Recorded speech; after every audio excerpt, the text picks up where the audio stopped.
Hi everyone. तो चलिए start करते हैं हमारा चैप्टर नंबर 2 आपके कॉस्ट एंड मैनेजमेंट ऑडिट का। ठीक है, तो हम सिलेबस 2022 में है। ये चैप्टर 2016 में भी सेम है, 2022 में भी सेम है। ठीक है, तो आइए इसकी शुरुआत करते हैं। चैप्टर 2 हमारा है companies cost record and audit rules 2014। ये चैप्टर आपको बताता है कि कॉस्ट ऑडिट किन कंपनीज पर लगता है, कब लगता है, कॉस्ट रिकॉर्ड क्या होते हैं, हमारे कितने फॉर्म्स होते हैं, कितने हमारे रूल्स होते हैं। ये सारी चीज हम चैप्टर नंबर 2 में पढ़ते हैं। क्या रिपोर्ट है, रिपोर्ट का फॉर्मेट क्या होता है, वो भी मैं आपको दिखाऊंगा इस चैप्टर में। इसके साथ साथ हमारे कॉस्ट ऑडिट में, मतलब हमारी लाइफ में कितने प्रकार के फॉर्म्स होते हैं, वो भी हम देखेंगे इस चैप्टर में। तो ये चैप्टर आपका इंटरेस्टिंग है, आपके लिए बहुत इंपॉर्टेंट है, एग्जाम में भी और प्रैक्टिकल लाइफ में भी। तो चलिए इस चैप्टर की शुरुआत करते हैं। Chapter 2 companies cost record and audit rules 2014। ठीक है, तो बेसिकली हम इसमें क्या पढ़ने जा रहे हैं, लिख लेते हैं एक बार। छोटा सा इंट्रोडक्शन, बहुत छोटा सा इंट्रोडक्शन हम इसमें पढ़ेंगे। इंट्रोडक्शन, चलिए इंट्रोडक्शन की एक बार शुरुआत करते हैं कि हमको इस चैप्टर में क्या क्या पढ़ना है। लिखेंगे इसमें मेरे साथ पॉइंट नंबर फर्स्ट। चलिए पॉइंट नंबर फर्स्ट लिखेंगे। In this chapter, in this chapter, in this chapter we have to understand, we have to understand, we have to understand the rules, the rules framed under companies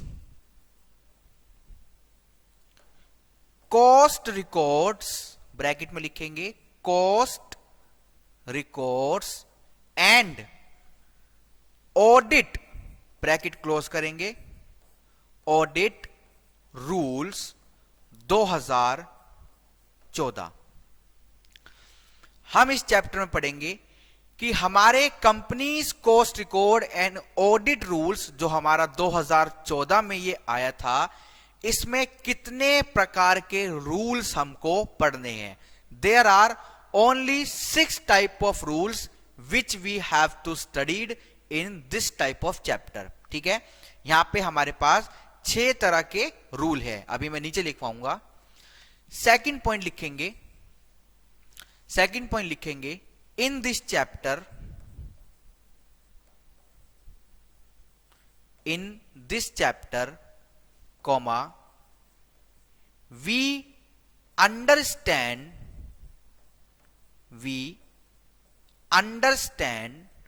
the criteria,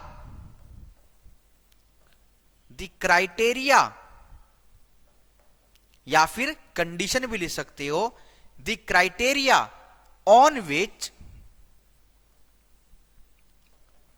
which prescribed companies, सारी company नहीं, prescribed companies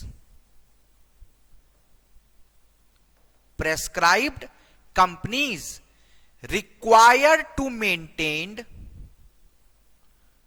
सारी company बनाओ, हमें कोई दिक्कत नहीं है, but mandatory किस पर रूल है वो हम पढ़ेंगे। On which prescribed company required to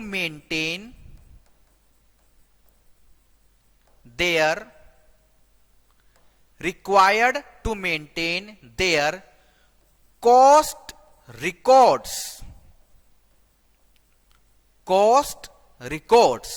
ठीक है। कॉस्ट रिकॉर्ड्स किन प्रेस्क्राइब्ड कंपनियों को बनाने हैं, उसका क्या क्राइटेरिया है, वो हम इस चैप्टर में पढ़ेंगे, ठीक है। Full stop. अब चलते हैं अगले पॉइंट पर, पॉइंट नंबर 3। दोबारा लिखेंगे, in this chapter, in this chapter, comma, we also understand, हम ये भी देखेंगे, वी ऑल्सो अंडरस्टैंड अबाउट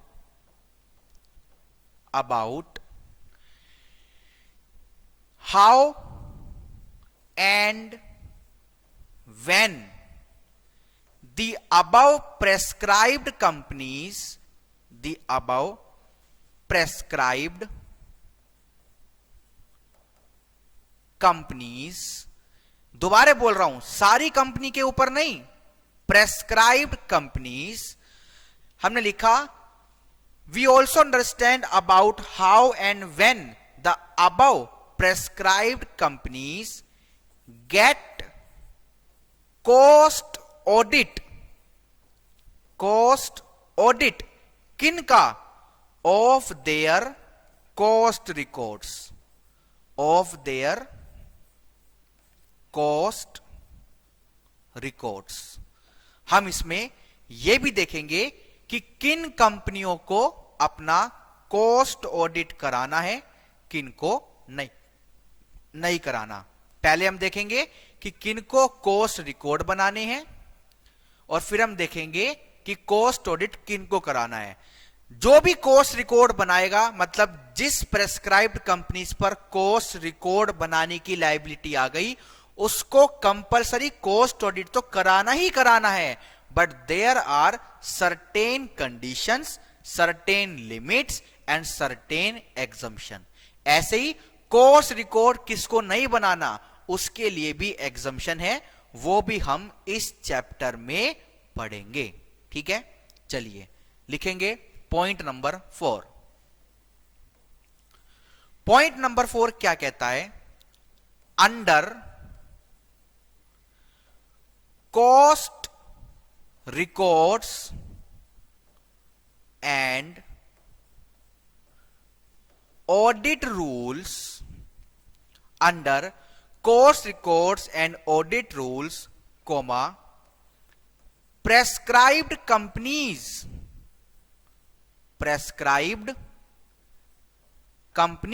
जिनके बारे में अभी हम बात कर रहे हैं कि किनको कॉस्ट रिकॉर्ड बनाने हैं, किनको उन कॉस्ट रिकॉर्ड का ऑडिट कराना है, prescribed companies are listed, SEBI वाला लिस्टेड नहीं, are listed in the table A and table B। दो कैटेगरी बनाई गई है companies cost records and audit rule में, टेबल ए और टेबल बी। तो उस टेबल ए और उस टेबल बी में जो भी कंपनीज आती है, जो भी आपकी कंपनीज आती है, उनको अपने कॉस्ट रिकॉर्ड बनाने हैं, सब्जेक्ट टू क्राइटेरिया, कि वो क्या लिमिट है अभी नहीं बताऊंगा, थोड़ी देर में बताऊंगा, और किसको अपने कॉस्ट ऑडिट कराने हैं, उन रिकॉर्ड्स का जो आपने बनाए हैं। तो हम पहले क्या देखेंगे कि कंपनी को कॉस्ट रिकॉर्ड बनाने हैं या नहीं बनाने, फिर दूसरा स्टेप क्या देखेंगे कि उनका ऑडिट कराना है या नहीं कराना है। पहला स्टेप क्या होगा, हम देखेंगे कि इस फलाना कंपनी पर कॉस्ट रिकॉर्ड एप्लीकेबल है या नहीं है, फिर हम देखेंगे कि इस फलाना कंपनी पर कॉस्ट ऑडिट एप्लीकेबल है या एप्लीकेबल नहीं है। ऑलराइट, चलिए लिखेंगे पॉइंट नंबर 5। पॉइंट नंबर 5 क्या कहता है, टेबल ए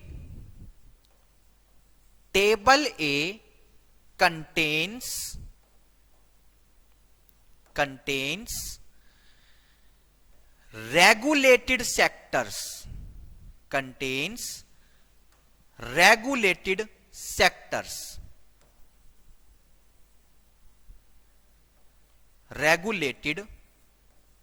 सेक्टर्स। सेक्टर्स मतलब रेगुलेटेड इंडस्ट्रीज। कंपनी की बात नहीं कर रहा मैं, इंडस्ट्री। एक इंडस्ट्री में सारी कंपनी आती है, बट कंपनी के अंदर इंडस्ट्री नहीं आती। जैसे एक एग्जांपल लेता हूं, रेगुलेटेड सेक्टर में हमारी पेट्रोलियम इंडस्ट्री आती है। तो पेट्रोलियम इंडस्ट्री में कौन कौन सी कंपनी आती है? इंडियन ऑयल आती है, ओएनजीसी आती है, भारत पेट्रोलियम आती है, एचपी आती है।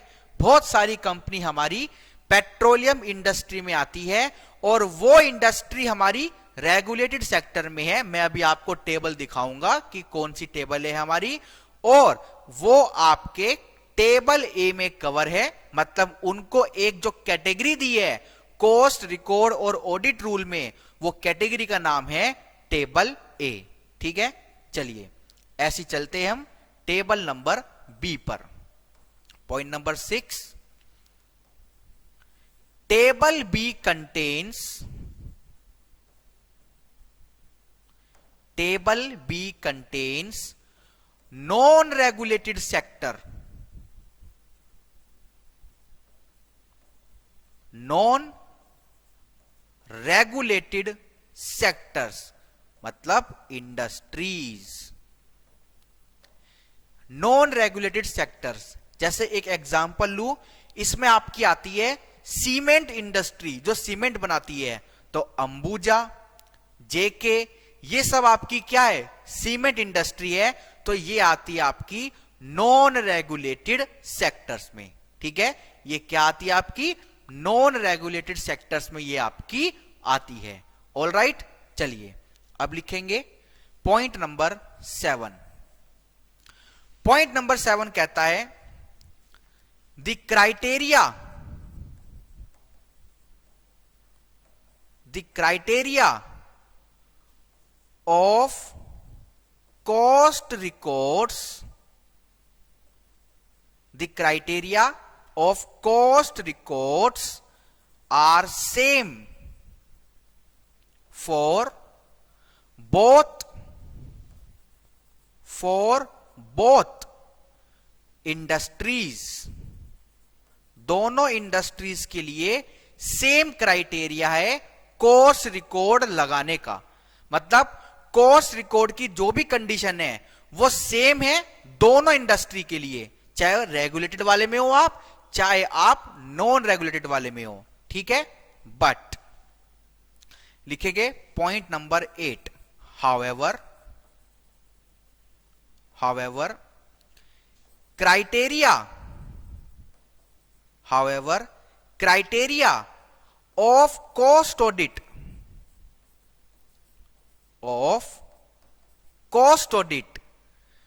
Are different for both industries, different for both industries। Cost audit लगेगा या नहीं लगेगा, दोनों इंडस्ट्री की कंडीशन अलग है। जब हम आएंगे अपने रूल पर, उस रूल में डिस्कस करेंगे। ऑलराइट, तो अभी तक हमने क्या पढ़ा? अभी तक हमने पढ़ा कि इस चैप्टर में हम देखेंगे कि वो क्या रूल्स है जो आपके cost audit rules and audit में बनाए गए थे। इस चैप्टर में हम देखेंगे कि कंपनी को कॉस्ट रिकॉर्ड कब बनानी है, हम देखेंगे कंपनी को कॉस्ट ऑडिट कब कराना है। फिर हमने देखा कि प्रेस्क्राइब्ड कंपनीज का मतलब क्या है। सारी कंपनी नहीं, सारी इंडस्ट्री नहीं, प्रेस्क्राइब्ड इंडस्ट्री या प्रेस्क्राइब्ड कंपनी का मतलब क्या है? जो आपकी लिस्टेड है टेबल ए में और टेबल बी में। यहां पे कंपनी का नाम नहीं होगा, यहां पे कंपनी का नाम नहीं होगा टाटा स्टील, नहीं, यहां पे सिर्फ स्टील वर्ड यूज होगा कि स्टील इंडस्ट्री। अगर आप प्रेस्क्राइब्ड कंपनीज नहीं लिखना चाहते तो आप प्रेस्क्राइब्ड इंडस्ट्री भी लिख सकते हो। यहां पर हम प्रेस्क्राइब्ड इंडस्ट्री लिख सकते हैं। ठीक है, प्रेस्क्राइब्ड इंडस्ट्री। ऑलराइट, तो फिर हमने लिखा कि जो हमारी टेबल ए है उसमें है रेगुलेटेड सेक्टर मतलब रेगुलेटेड इंडस्ट्री, जो बड़ी इंडस्ट्री होती है, जिनकी कोई ना कोई मिनिस्ट्री होती है या जिनको ओपन करने के लिए गवर्नमेंट का काफी रूल्स एंड रेगुलेशन का पालन आपको करना होता है। फिर आपकी आती है टेबल नंबर बी, जिसमें आपकी कंटेन्स है नॉन रेगुलेटेड सेक्टर इंडस्ट्री। ठीक है, फिर हमने लिखा कि कॉस्ट रिकॉर्ड की लिमिट तो सेम है, कॉस्ट रिकॉर्ड का जो भी क्राइटेरिया है दोनों इंडस्ट्री के लिए सेम है, लगेगा तो भी ना लगेगा तो भी, बट कॉस्ट ऑडिट का क्राइटेरिया अलग है। ठीक है, कॉस्ट ऑडिट का जो क्राइटेरिया है वो अलग है। अब चलते हैं पॉइंट नंबर 9 पर। पॉइंट नंबर 9 कहता है there are 6 rules framed under companies cost records and audit rules 2014, नेमली, इनके नाम क्या है, आइए इनके नेम लिखते हैं। हमको क्या पढ़ने हैं कि हमारे पास भाई 6 रूल है, बस ये रूल पढ़ने हैं, चैप्टर खत्म। हमारे पास 4 फॉर्म है, वो 4 फॉर्म पढ़ने हैं, चैप्टर खत्म। कुल मिला के हमें कितनी बातें पढ़नी है, कुल मिला के हमें 10 बातें पढ़नी है और चैप्टर खत्म, सिंपल। आइए तो लिखते हैं हमारे पास कितने रूल है। सबसे पहले लिखेंगे हम रूल नंबर 1। रूल नंबर 1 कुछ नहीं है, रूल नंबर 1 क्या बताता है कि इस रूल का, जो ये सारे रूल है, इसका नाम क्या होगा। तो नाम तो हमने देख लिया, कंपनीज के कॉस्ट रिकॉर्ड और उसका ऑडिट रूल, इस नाम से हमारा एक रूल बना हुआ है। सो रूल नंबर 1 में यही लिखा है कि ये जो रूल है, इसका जो हेडिंग होगा, इसका जो नाम होगा, उसका नाम क्या होगा। तो वही लिखा है शॉर्ट टाइटल एंड कमेंसमेंट। ये मैं इसलिए सेपरेटली लिखवा रहा हूं, क्या पता एमसीक्यू में आपसे पूछ लिया जाए, क्योंकि छोटे छोटे एमसीक्यू आ जाते हैं। शॉर्ट टाइटल एंड कमेंसमेंट, ठीक है, कमेंसमेंट। अब चलते हैं रूल नंबर 2 पर। रूल नंबर 2 भी आपका बहुत इजी है। रूल नंबर 2 में क्या बताया गया है कि डेफिनेशन क्या होती है, मतलब डेफिनेशन मतलब कॉस्ट ऑडिटर किसको बोलेंगे, कॉस्ट अकाउंटेंट किसको बोलेंगे। एक्ट का मतलब क्या है, मतलब जहां पर भी हम यहां पे बुक में एक्ट लिखा है ना, उस एक्ट का मतलब क्या है। ठीक है, कॉस्ट रिकॉर्ड कैसे बनेंगे, ठीक है, ये सारी डेफिनेशन रूल 2 में है। तो रूल 2 में क्या है आपकी डेफिनेशंस। ऑलराइट, रूल 2 में आपकी डेफिनेशंस है। रूल नंबर 1 में आपका है शॉर्ट टाइटल एंड कमेंसमेंट। अब आते हैं रूल नंबर 3 पर। ये रूल है आपका इंपॉर्टेंट। ये क्या बताता है, ये बताता है एप्लीकेबिलिटी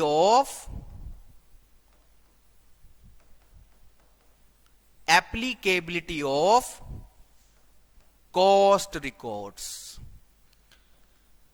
आपको मैं एक बात बता देता हूं, पहला चैप्टर आपने पढ़ लिया होगा, हम दूसरे चैप्टर पर है। हमारी क्लास ऐसे ही चलती है, ऐसे ही चलेगी। हम एक एक चीज को लिखेंगे, क्योंकि बुक तो आपके पास भी है, बुक मार्केट में भी है, वहां से आप रीडिंग कर सकते हो। बट जब हम अपने नोट्स बनाते हैं तो पेपर से एक दिन पहले रिवीजन करने में बहुत इजी होता है, सब्जेक्ट इजी लगने लगता है। तो मेरे जितने भी सब्जेक्ट है वो आपको ऐसे ही मिलेंगे, ठीक है, आपको लिखना ही पड़ेगा। आपके लिए ये अच्छा है कि आप इसको लिखें, ठीक है। ऑलराइट, पॉइंट क्लियर है। वो अलग बात है कि मैं इसकी पीडीएफ बना के आपको दे दूं, वो अलग एक कॉन्सेप्ट है, बट फिर भी आपको लिखना चाहिए। इसकी पीडीएफ तो आपको मिल ही जाएगी, ठीक है। चलिए, तो ये एक छोटा सा डिस्क्लेमर था, बेनिफिट आपका ही है, आपको अच्छा लगेगा लिखकर, कॉन्सेंट्रेट रहेगा, क्योंकि आप तो दूर बैठे हो, बंबई में, केरल में, यूपी में, लखनऊ में, ठीक है, तो बेनिफिट आपको ही है। तो रूल 3 आपका क्या बताता है कि कॉस्ट रिकॉर्ड इंप्लीमेंट करने की क्या क्राइटेरिया होता है। चलिए चलते अब हम अगले रूल पर। Rule number 4। रूल नंबर 4 बताता है एप्लीकेबिलिटी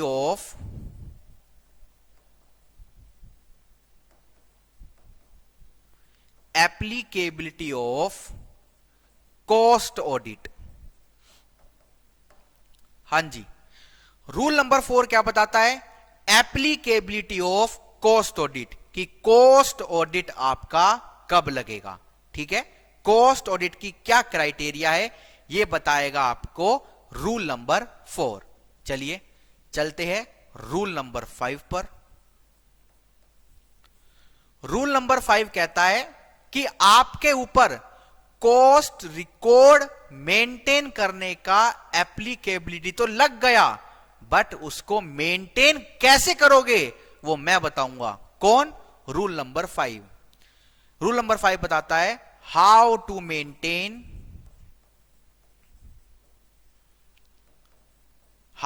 मेंटेन, मतलब एक ये पेन आपके पास है, इसको मेंटेन कैसे करोगे, इसको कैसे रखना है, कैसे यूज करना है, वो चीज आपको कौन बताएगा? Rule number 5। How to maintain cost records. ठीक है, कॉस्ट रिकॉर्ड्स आपको कैसे मेंटेन करने हैं। और आपका आखिरी रूल, रूल नंबर 6, ये आपको क्या बताएगा? रूल नंबर 6 आपको बताएगा कि आप कॉस्ट ऑडिटर को अपॉइंट कैसे करोगे, कितने दिन में करोगे, वो कब तक आपके ऑफिस में रहेगा, कैजुअल वैकेंसी हो जाती है तो उसको कैसे फिल करना है, जब उसका अपॉइंटमेंट हो जाएगा तो आपको उससे क्या वो लेनी है, क्या बोलते हैं उसको, सर्टिफिकेशन, मतलब वो आपको एक लेटर देगा कि हाँ मैं आपके यहां पे अपॉइंटेड हूं, अपनी स्टैंप लगाएगा, अपने साइन करेगा। आप भी सरकार को बताओगे कि सरकार, मतलब एमसीए को बताओगे, एमसीए फाइलिंग करोगे कि हमारी कंपनी में कॉस्ट ऑडिटर आ चुके हैं। तो कॉस्ट ऑडिटर के अपॉइंटमेंट से लेकर सारी की सारी फॉर्मेलिटी इसमें होती है। और इस रूल नंबर 6 को मैं नाम दूंगा, इस रूल नंबर 6 को नाम देते हैं इंफॉर्मेशन अबाउट अपॉइंटमेंट ऑफ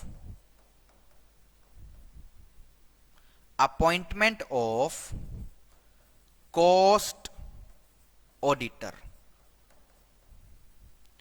हां जी, रूल नंबर 6 में हम पढ़ेंगे information about appointment of cost auditor, और इसके साथ साथ एक और चीज पढ़ेंगे, and information about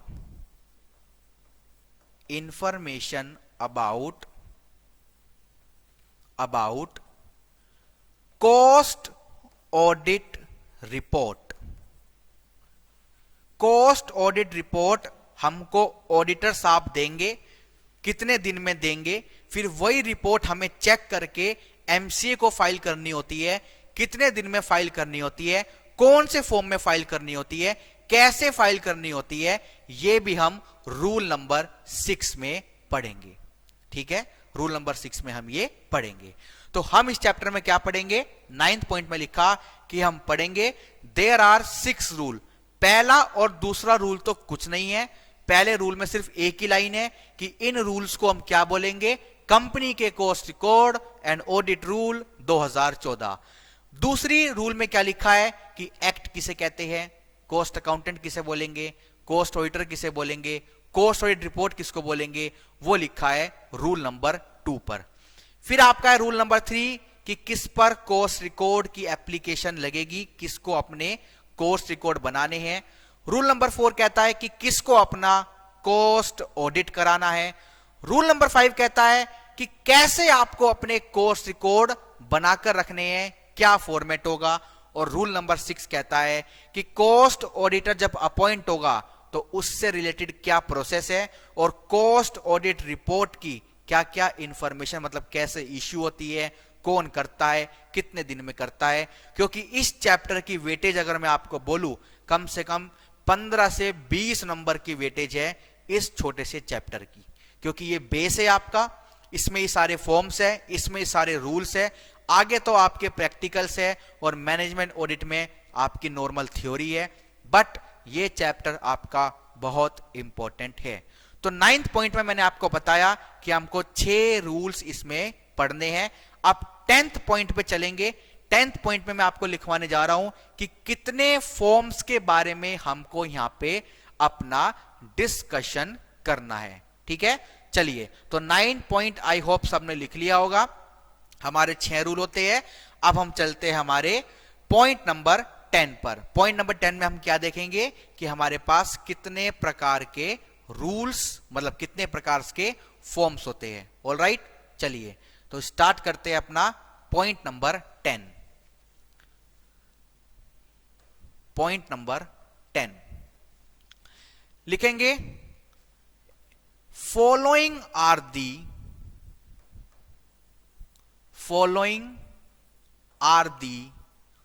forms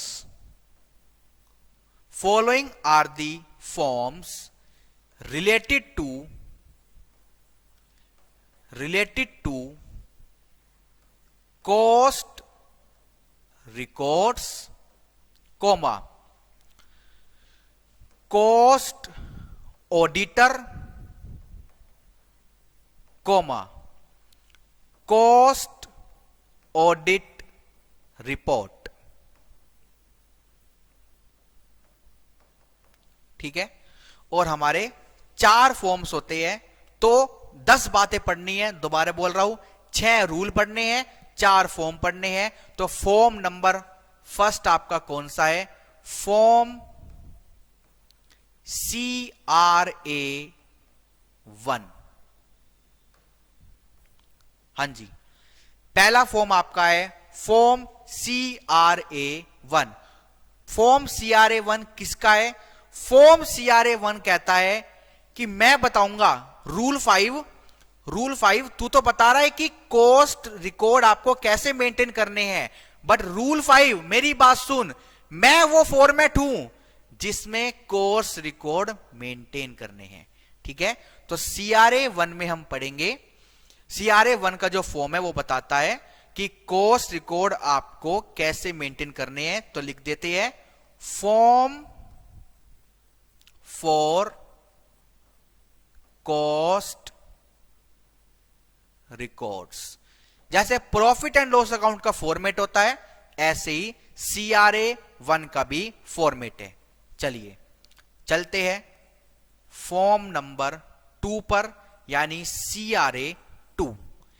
CRA2 आपका इनविटेशन फॉर्म है। जब आपका अपॉइंटमेंट हो जाएगा, आपका अपॉइंटमेंट होने के बाद कंपनी MCA को बताएगी CRA2 फॉर्म फाइल करके कि हमारी कंपनी में कॉस्ट ऑडिटर साहब का वेलकम हो चुका है। चाहे आपका अपॉइंटमेंट हो, चाहे आपका रीअपॉइंटमेंट हो। भाई कैजुअल वैकेंसी हो गई और नया ऑडिटर आया, ठीक है, मतलब नया कॉस्ट ऑडिटर आते ही CRA2 फॉर्म फाइल होगा। ठीक है, तो लिखेंगे फॉर्म फॉर अपॉइंटमेंट ऑफ, अभी सारे फॉर्म आपको दिखाऊंगा, appointment of cost auditor. Alright, चलिए चलते हैं फॉर्म नंबर 3 पर। Form CRA3। फॉर्म CRA3 क्या कहता है? लिखेंगे भाई कॉस्ट ऑडिट होने के बाद कॉस्ट ऑडिटर अपनी रिपोर्ट बोर्ड ऑफ डायरेक्टर को देंगे।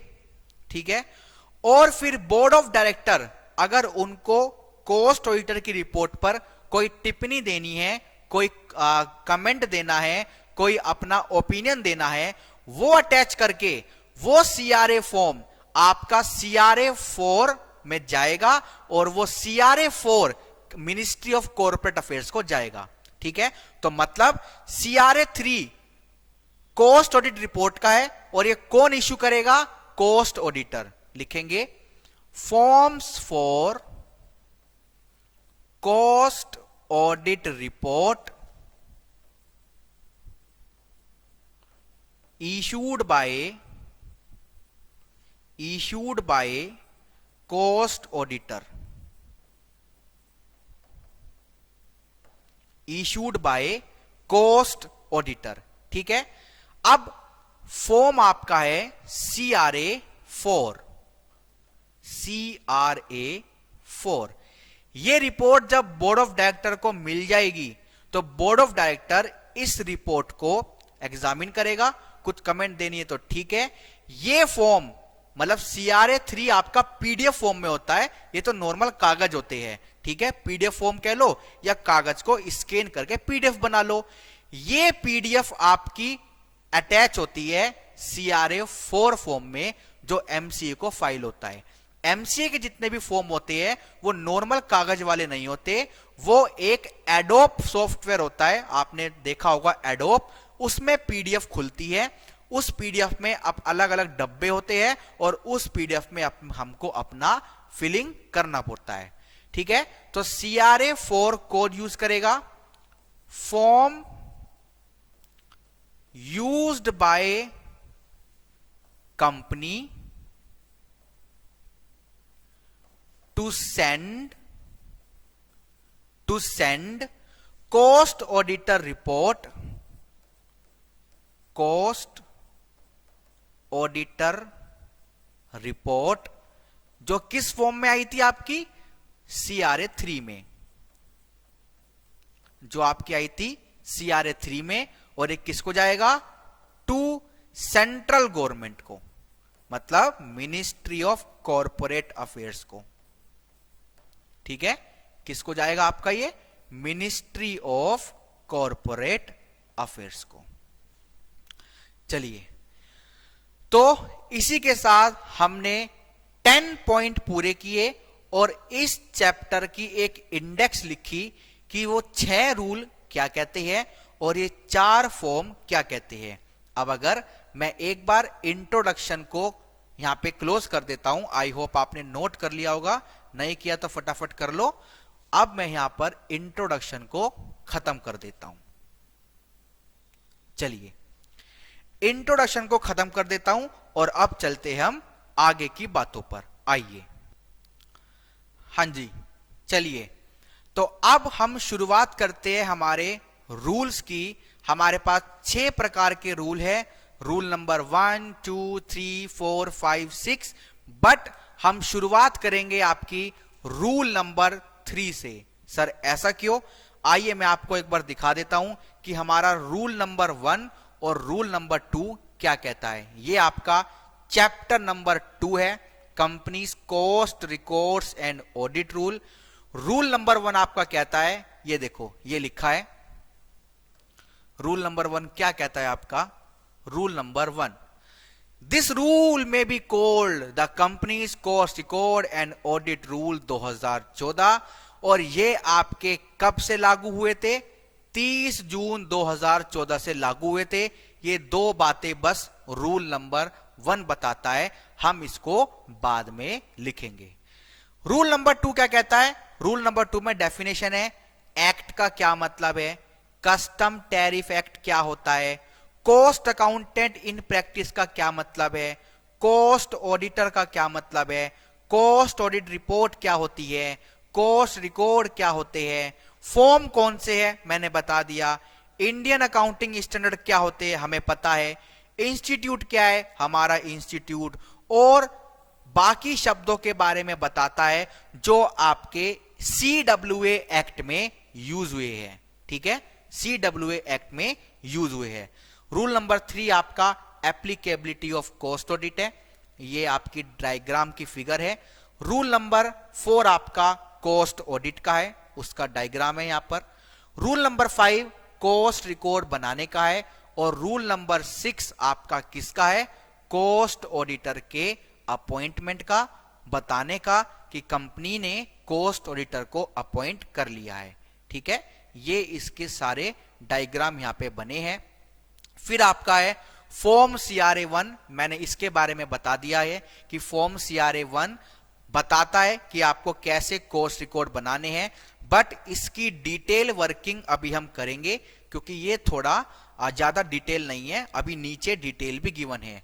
CRA2 क्या कहता है कि आपको इंटीमेट करना पड़ेगा सेंट्रल गवर्नमेंट को कि हमने कॉस्ट ऑडिटर को अपॉइंट कर लिया है और उस CRA2 में क्या क्या डिटेल आपको भरनी है। CRA3 क्या होता है, कॉस्ट ऑडिट रिपोर्ट जो आपकी इशू करते हैं हमारे कॉस्ट ऑडिटर, उसके बारे में बताया गया है कि कॉस्ट ऑडिटर साहब अपनी रिपोर्ट में क्या क्या चीज बताएंगे। इसको भी अभी हम डिटेल में आगे पढ़ेंगे। ठीक है, दोबारा पढ़ के कोई फायदा नहीं है। ये इंपॉर्टेंट है कि कॉस्ट ऑडिट रिपोर्ट के साथ क्या क्या एनेक्सर आपको देने हैं। ये एनेक्सर आपके 4 पार्ट्स में डिवाइडेड है, इनके बारे में भी अभी हम पढ़ेंगे और इनका एक एक फॉर्मेट भी देखेंगे। हमारे इंस्टीट्यूट ने इस बार बुक में ही उनको ऐड कर दिया है, हमको ऑनलाइन जाने की जरूरत नहीं है। ठीक है, इनके बारे में भी अभी हम लिखेंगे और पढ़ेंगे। फिर आपका है CRA4, ये क्या कहता है कि जो रिपोर्ट कॉस्ट ऑडिटर ने दी है वो अब MCA को जाएगी और कंपनी क्या क्या डिटेल फिल करेगी, ये यहां पर लिखा है थ्योरी में। हम आपको प्रैक्टिकली भी दिखाएंगे कि कैसा होता है फॉर्म CRA4। अब ये आपका है डिटेल वर्जन। जितने भी रूल अभी हमने ऊपर पढ़े, जितने भी फॉर्म हमने पढ़े, अब यहां पे हम पढ़ेंगे उनका डिटेल वर्जन। ठीक है, डिटेल वर्जन पढ़ेंगे अब हम इनका।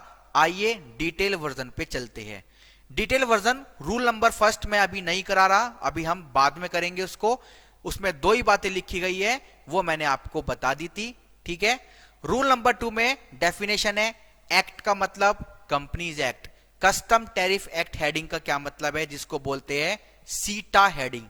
कॉस्ट अकाउंटेंट का क्या मतलब है, कॉस्ट ऑडिटर का क्या मतलब है, कॉस्ट ऑडिट रिपोर्ट का क्या मतलब है, कॉस्ट रिकॉर्ड्स का क्या मतलब है, फॉर्म का क्या मतलब है, इंडियन अकाउंटिंग स्टैंडर्ड क्या होते हैं, जो कंपनीज इंडियन अकाउंटिंग स्टैंडर्ड में बताए गए वो होते हैं। इंस्टीट्यूट का क्या मतलब है, हमारा प्यारा इंस्टीट्यूट CWA इंस्टीट्यूट। और जितने भी वर्ड्स होते हैं, देखो यहां पर भी इन्होंने पूरा नहीं लिखा क्योंकि वर्ड्स तो और भी है ना हमारे एक्ट में। ऑलराइट, चलिए अब हम आते हैं हमारे रूल नंबर 3 पर, उसका एनालिसिस करते हैं। आइए हेडिंग डालेंगे analysis of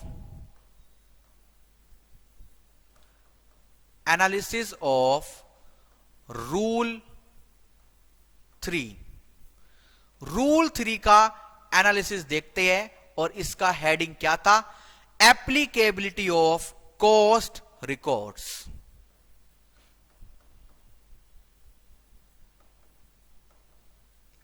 applicability of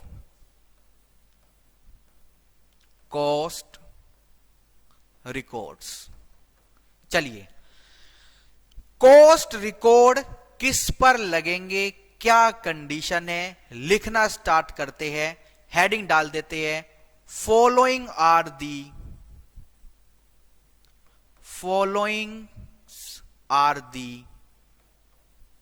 conditions, following are the conditions to impose applicability of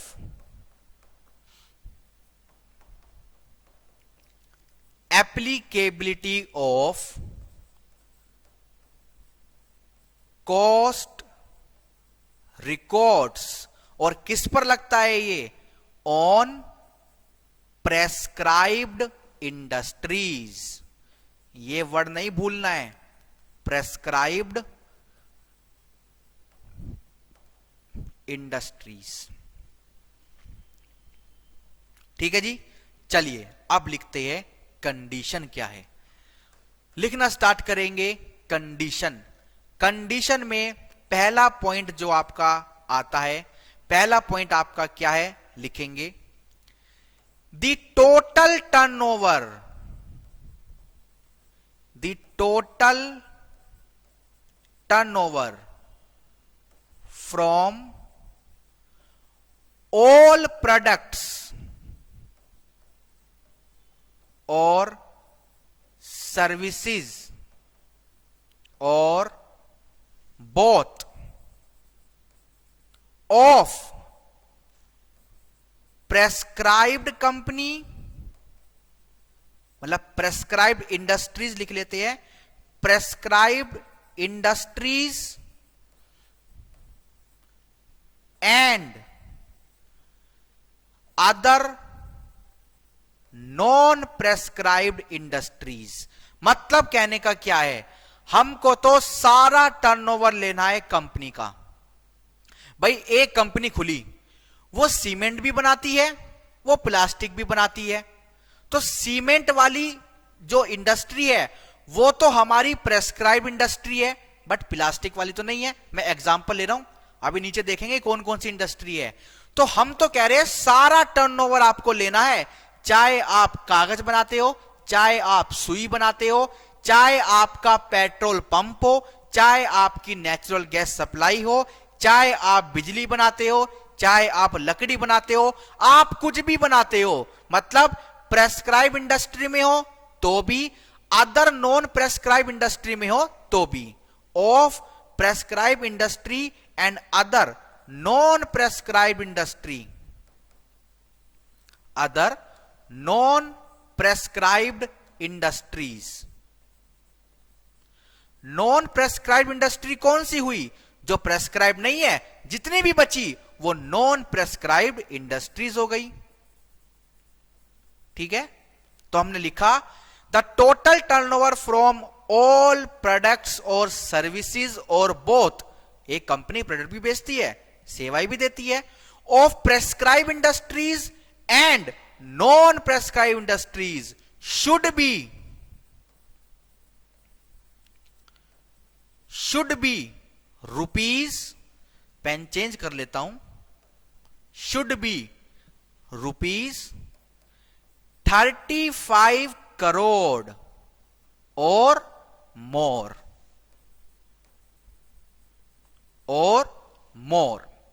हां जी।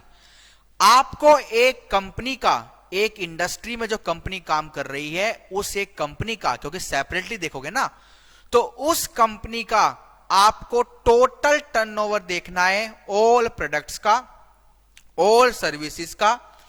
वो कंपनी एक ऐसा प्रोडक्ट बनाती है, एक ऐसी सर्विस बनाती है जो प्रेस्क्राइब इंडस्ट्री में भी है और अदर नॉन प्रेस्क्राइब में भी है, तो आपको सारा का सारा टर्नओवर लेना है, चेक करना है वो 35 करोड़ या उससे ज्यादा है या नहीं।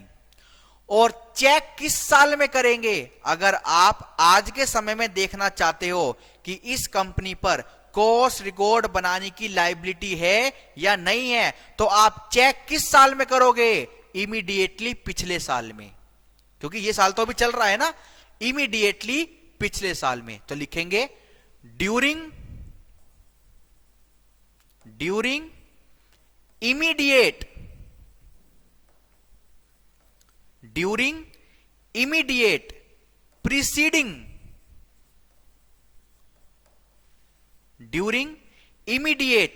preceding previous year।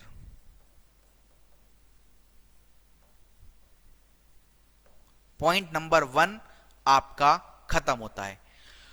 Point number 1 की कंडीशन क्या है कि आपको सारा टर्नओवर चेक करना है, वो 35 करोड़ या उससे ज्यादा होना चाहिए during immediate preceding previous year. अब मैं आपको बताता हूं, मैंने बहुत बार बोला कि सारा टर्नओवर लेना है, सारा टर्नओवर लेना है, सारा टर्नओवर लेना है। टर्नओवर तो सारा ही लेना है, बट कॉस्ट रिकॉर्ड मैंडेटरी जिसको बनाने हैं ना, वो सिर्फ प्रेस्क्राइब्ड इंडस्ट्री वाले प्रोडक्ट के लिए ही बनाने हैं। ठीक है, लिख लेते हैं, आप सबके लिए बनाओ, हमें कोई दिक्कत नहीं है, बट जो कंप्लायंस है वो सिर्फ मैंडेटरी वाला किस पर आएगा, वो सिर्फ आएगा प्रेस्क्राइब इंडस्ट्री के प्रोडक्ट और उसकी सर्विसेज पर। ठीक है, लिखते हैं पॉइंट नंबर 2। पॉइंट नंबर 2 कहता है if above condition is fulfilled, if above condition is fulfilled, अगर आपने ऊपर दी गई कंडीशन को पूरा कर दिया, if above condition is fulfilled, then mandatory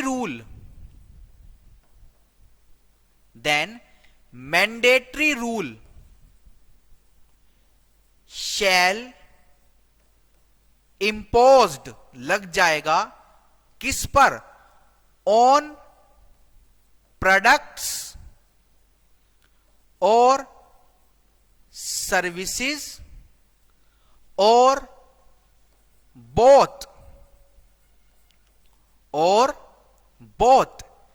covered under table A and table B. ठीक है, अंडर टेबल ए और टेबल बी। और ये टेबल ए और टेबल बी आपकी क्या है? ये आपकी है प्रेस्क्राइब्ड इंडस्ट्रीज। प्रेस्क्राइब्ड इंडस्ट्रीज, जैसे मैंने आपको बताया था, टेबल ए में आती है रेगुलेटेड इंडस्ट्रीज और टेबल बी में आपकी आती है नॉन रेगुलेटेड इंडस्ट्रीज। ठीक है, अगर पहली कंडीशन पूरी हो जाती है तो मैंडेटरी रूल लग जाएगा कि आपको अपने कॉस्ट रिकॉर्ड बनाने ही बनाने हैं, किन प्रोडक्ट पे, किन सर्विसेज पे, जो टेबल ए और टेबल बी में आती है। अब अगले पॉइंट पे जाने से पहले मैं ये बताना चाहता हूं, आपको भी मतलब उत्सुकता हो रही होगी कि क्या है ये टेबल ए, क्या है ये टेबल बी। तो आइए एक बार चलते हैं टेबल ए पर और टेबल बी पर। यह है सर आपकी टेबल ए, मतलब रेगुलेटेड सेक्टर। इसमें कौन सी इंडस्ट्री, क्या सेक्टर, क्या प्रोडक्ट, क्या सर्विस आती है, सबका मतलब एक ही है। उसके बारे में आइए पढ़ते हैं। तो अगर मैं आपको बोलूं there are 6 regulated sector, there are 6 regulated sector. पहला, telecommunication services made available to users by means of any transmission, reception of signs, signals, writing, images, sounds or intelligence of any nature and regulated by the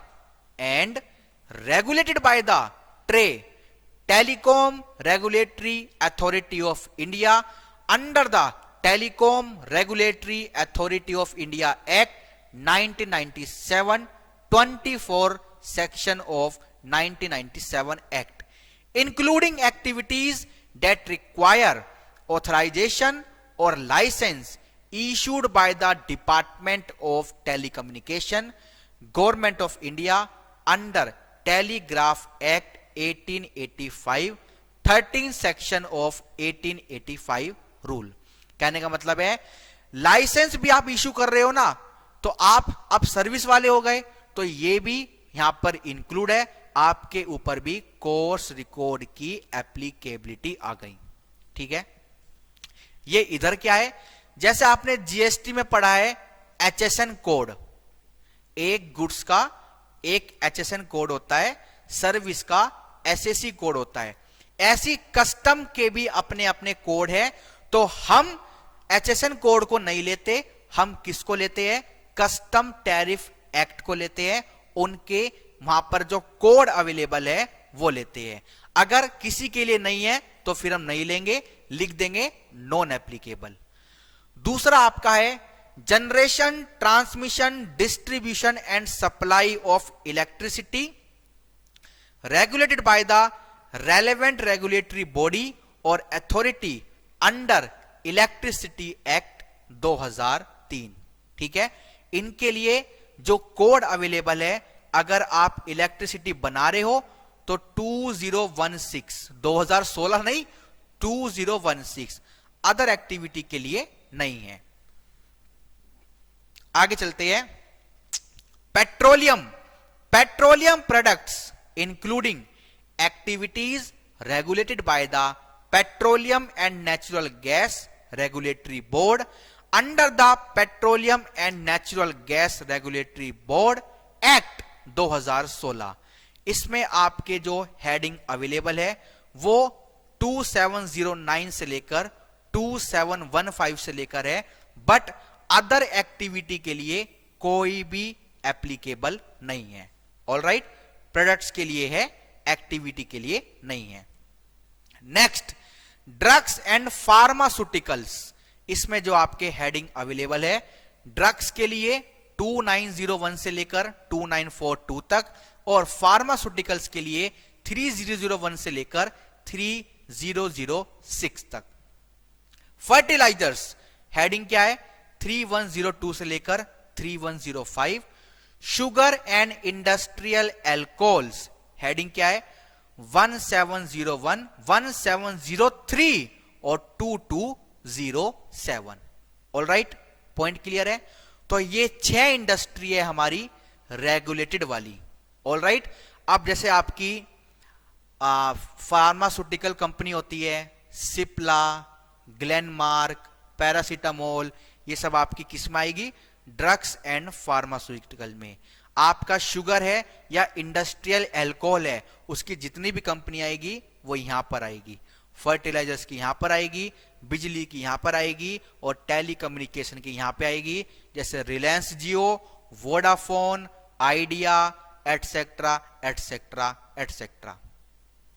अब आपके non regulated sector है, ये कितने हैं मैं आपको दिखा देता हूं। There are 33 non regulated sector. 33 आपके नॉन रेगुलेटेड सेक्टर है, जिसकी लिस्ट लंबी है, आप इसको पढ़ सकते हो अपनी बुक से। लिखने का कोई फायदा नहीं है, एग्जाम में कम पूछा जाता है। अगर एग्जाम के पर्सपेक्टिव से देखो, एमसीक्यू आएगा, और एमसीक्यू अगर सोल्व करना है तो ये 6 याद कर लो, बाकी आपकी नॉन रेगुलेटेड में आ जाएगी। ऑलराइट, चलिए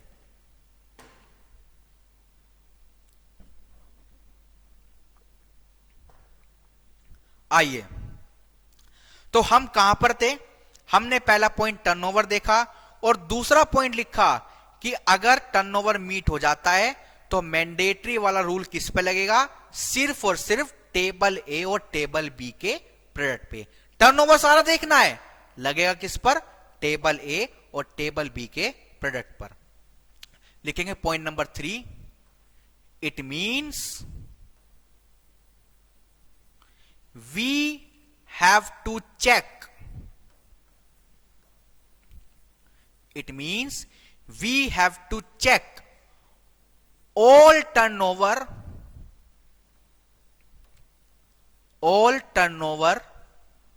of company, but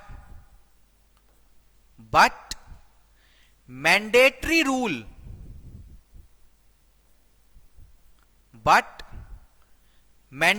rule, for cost records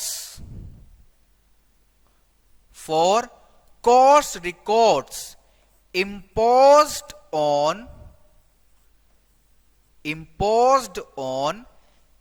prescribed industry only। आप अपने मन से करा लो, मतलब आप प्रेस्क्राइब इंडस्ट्री में नहीं हो, आप कह रहे हो मैं फिर भी कराऊंगा, करा लो। हम तो मैंडेटरी की बात कर रहे हैं, ठीक है। On prescribed industries, on prescribed industries, ठीक है। पॉइंट क्लियर है।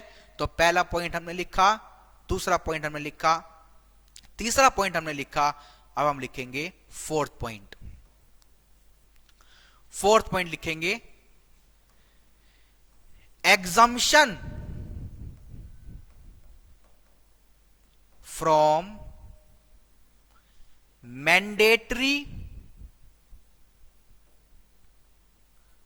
Rule of cost records. पहले एक छोटी सी ऐसे हेडिंग बना लेंगे कि क्या एग्जम्पशन है, और एक ही एग्जम्पशन है फॉर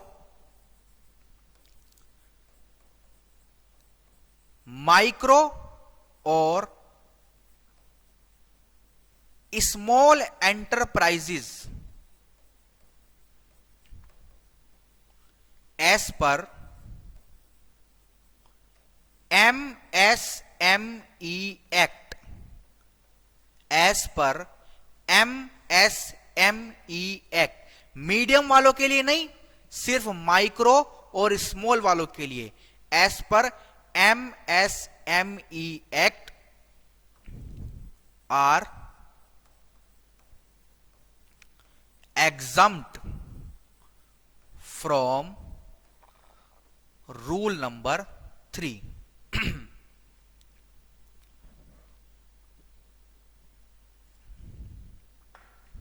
हां जी, तो जो माइक्रो है या फिर जो स्मॉल एंटरप्राइज है एज पर MSME एक्ट, इनकी लिमिट चेंज होती रहती है माइक्रो और स्मॉल की। तो जो भी हमारा एग्जाम में हम उसके हिसाब से लिमिट पढ़ के जाएंगे, क्या पता पूछ ली जाए। आज तक नहीं पूछा, क्या पता पूछ ली जाए। ठीक है, तो इनके लिए एग्जम्पशन है। अब लिखेंगे point number 5th,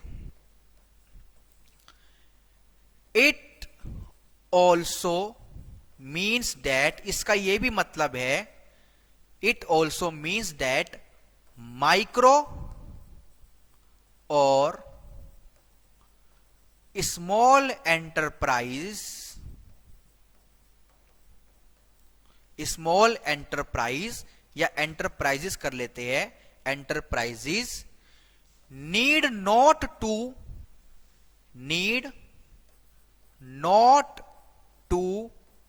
gate cost audit. भाई जब कॉस्ट रिकॉर्ड बने ही नहीं तो कॉस्ट ऑडिट किसका करोगे? Need not to get cost audit because there is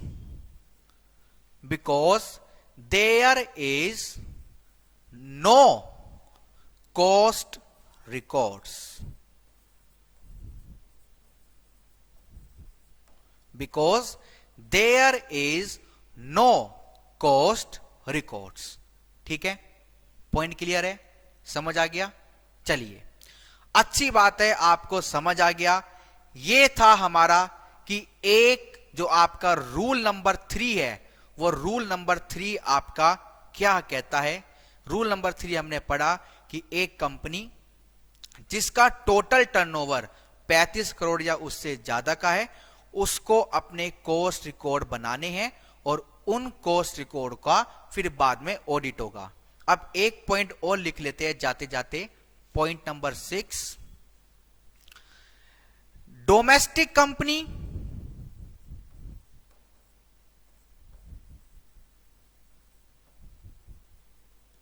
हां जी, डोमेस्टिक कंपनी एंड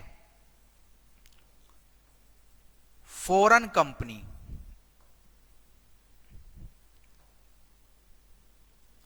हां जी, क्योंकि यहां पे लिखा है the class of companies including foreign company. ठीक है, तो domestic company and foreign company are covered under rule 3। हां जी, तो डोमेस्टिक कंपनी और फॉरेन कंपनी कवर है हमारे रूल नंबर 3 पर। चलिए, अब एक पॉइंट और लिखेंगे। यह आपका कौन सा पॉइंट था? Rule number 6, sorry, point number 6। Point number 7 कहता है कि जो ये हमारी नॉन रेगुलेटेड इंडस्ट्रीज है, इसका जो सीरियल नंबर 33 है, जो इसका सीरियल नंबर 33 है, इसमें जितने भी प्रोडक्ट आते हैं, जितनी भी सर्विसेज आती है, ये प्रोडक्ट अगर एक ऐसी फॉरेन कंपनी बना रही है जिसका सिर्फ लाइसेंस ऑफिस है हमारे भारत में, तो उन पर कॉस्ट रिकॉर्ड नहीं लगेंगे। तो लिखेंगे एक और एग्जम्पशन आ गई, यहां पर लिखेंगे एग्जम्पशन नंबर 2। वैसे ये एग्जम्पशन नहीं लिखते क्योंकि ये सिर्फ एक आइटम्स के लिए है, तो यहां पे हेडिंग बना लेते हैं exemption from item number 33, item number 33 of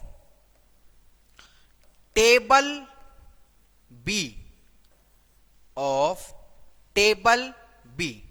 ठीक है, चलिए इसमें लिखते हैं, इसमें लिखते हैं for foreign company, for foreign company, हम देख रहे हैं कि ऐसी फॉरेन कंपनी जिसका सिर्फ क्या है, लाइसेंस ऑफिस है, हु हैव, फॉरेन कंपनी तो वही होती है जो खुली तो आपकी आउटसाइड इंडिया, बट बिजनेस यहां कर रही है। तो ये कह रहे हैं जो बिजनेस कर रही है ना, उसका सिर्फ क्या है, who have a licence office in India only, और कुछ नहीं है, ना फैक्ट्री है ना कुछ भी है, कुछ भी नहीं है, then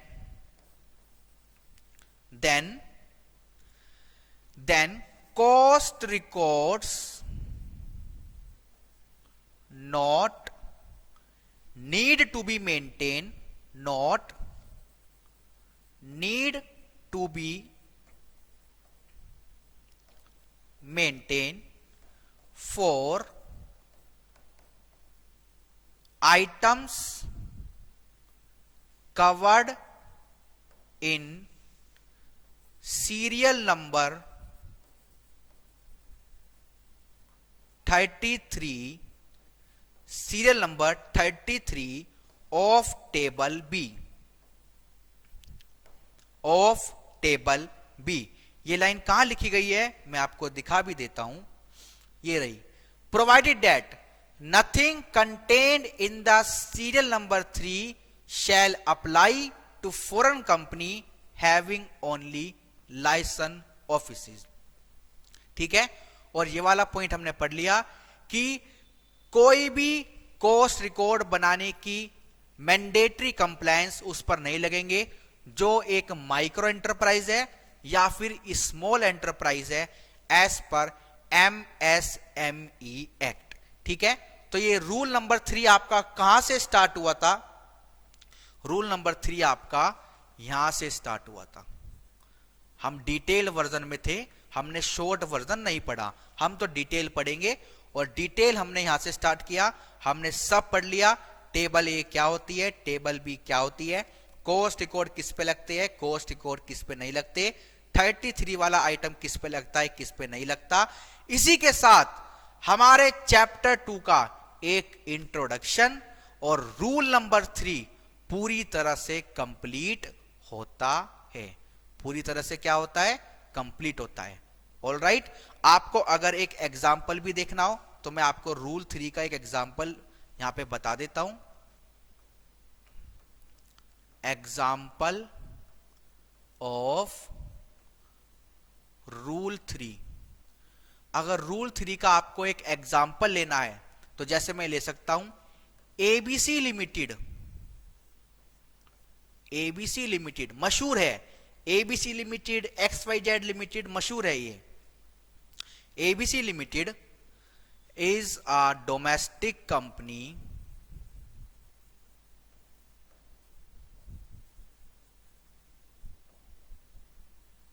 is a domestic company, ABC limited हमारी एक डोमेस्टिक कंपनी है। हम यहां पे सिर्फ अभी डोमेस्टिक वालों की बात कर रहे हैं।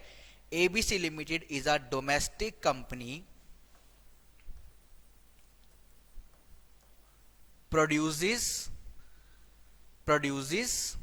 pharmaceutical product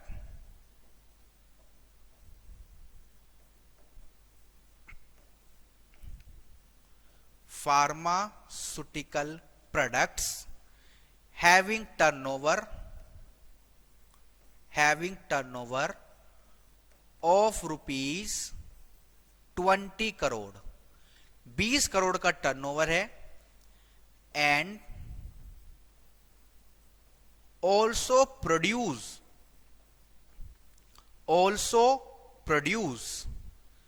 clothes, ये कपड़े भी बनाती है और कपड़े से टर्नओवर कितना है, of rupees 15 crore, of rupees 15 crore. Question कहता है whether ABC Limited is required to maintain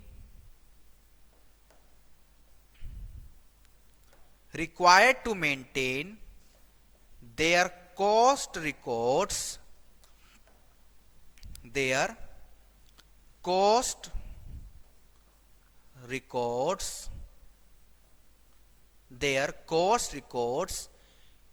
comma, if yes, comma, for which products?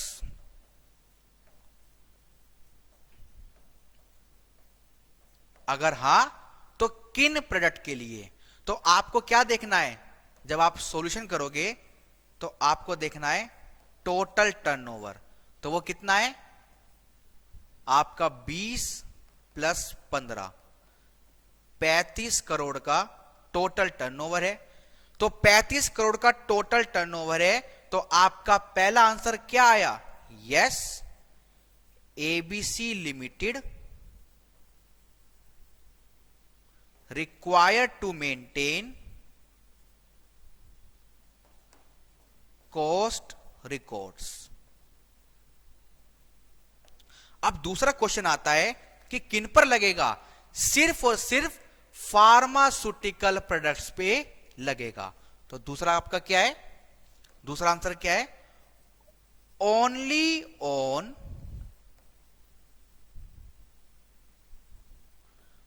pharmaceuticals products, only on pharmaceuticals products are covered under mandatory rule for cost records. ठीक है, ये आपका एक example हो गया। ठीक है, हमने पॉइंट नंबर 6 लिखा था डोमेस्टिक कंपनी और फॉरेन कंपनी। अब यहां पे एक बार रूल नंबर 3 को रीड कर लेते हैं।